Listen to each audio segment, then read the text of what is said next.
2023 elections under threat as terrorists hold local governments in some northern states like Zamfara, Katsina, Borno, Niger, says Femi Falana. Well, this is not today, it's not new, and the election is coming up in February, especially the presidential election. And if all these big towns or these towns are under the control of terrorists, I wonder how INEC is going to conduct elections in those locations.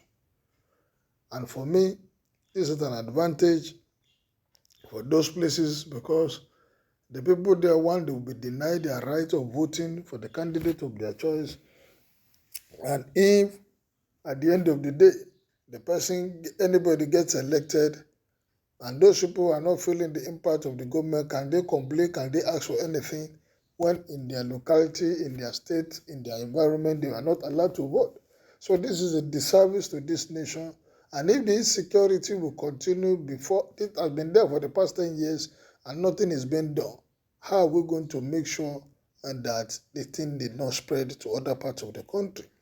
The human rights lawyer and chairman of the Alliance on Surviving COVID-19 and Beyond, Femi Falana, senior advocate of Nigeria, has stated that the 2023 general election may not hold if the current insecurity is not addressed. Is there any sign that this one is going to be addressed with what just happened recently? The convoy of Mr. President going ahead of him for the Sadler Bridge was attacked in Katsina State. The Kuje prison was bombed. And we are still talking about addressing insecurity. How are they going to address it with what is happening? The Kaduna train was attacked, the train to Kaduna to Abuja. Till now, the hostages, the people who held hostages are still there over 100 days. And nothing is happening. How are we going to, who and where? The security architecture in Nigeria with what happened in Kojo has shown that it has been compromised. There are people within the system that are giving these people information. Imagine them coming in and they are saying, somebody even said the soldiers were removed 24 hours before the attack. Who removed the soldiers? These are questions that is begging for answers. He asserted that the immediate past Goodluck Jonathan administration was compelled to postpone the 2015 elections because the terrorists were occupying some local governments in Borno at that time. Well, maybe this one too will lead us to postponement again in 2023, but we don't pray for that. Falana noted that at the moment the terrorists were occupying many local governments in different states. He made this known while speaking on Channels TV. He said in 2015, the Goodluck Jonathan administration was compelled to postpone election because the terrorists were occupying some parts of Nigeria.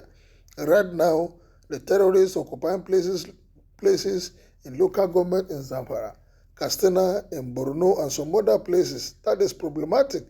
During election, if that continues, and you have candidates that might say, this is my catchment area, so you can't go on with the election if you cannot secure the country. Imagine.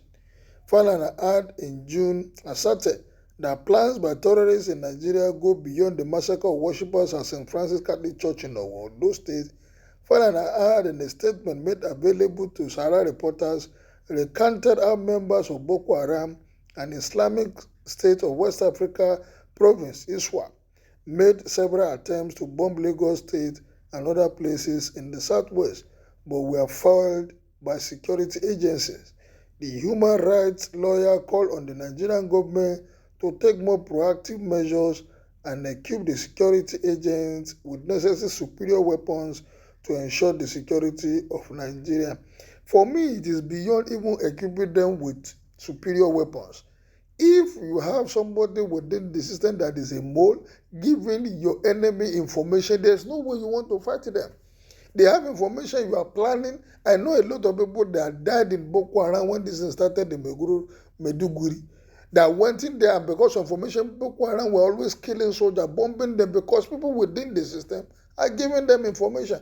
With your superior weapons, If they know your tactics, your plan, they will always double cross. And once they double cross, you will be perplexed. You won't even know where to start from.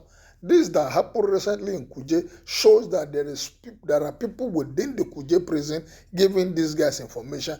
Why were soldiers withdrawn 24 hours before the attack? These are things begging for question, and begging for answers. And the federal governments must begin to take decisive position on this. This has been happening, and nobody has been penalized, nobody has been punished. It will come and all we hear is rhetoric. Yes, we will fight them, we will do it, it will not continue, blah, blah, blah. That is not what we want. Take decisive actions about this. I can't imagine a group terrorizing a whole nation. Well, what is your opinion about this comment on Falana? Like the election may not hold, the 2023 election may be postponed because of insecurity. Kindly make it known as you subscribe to my page.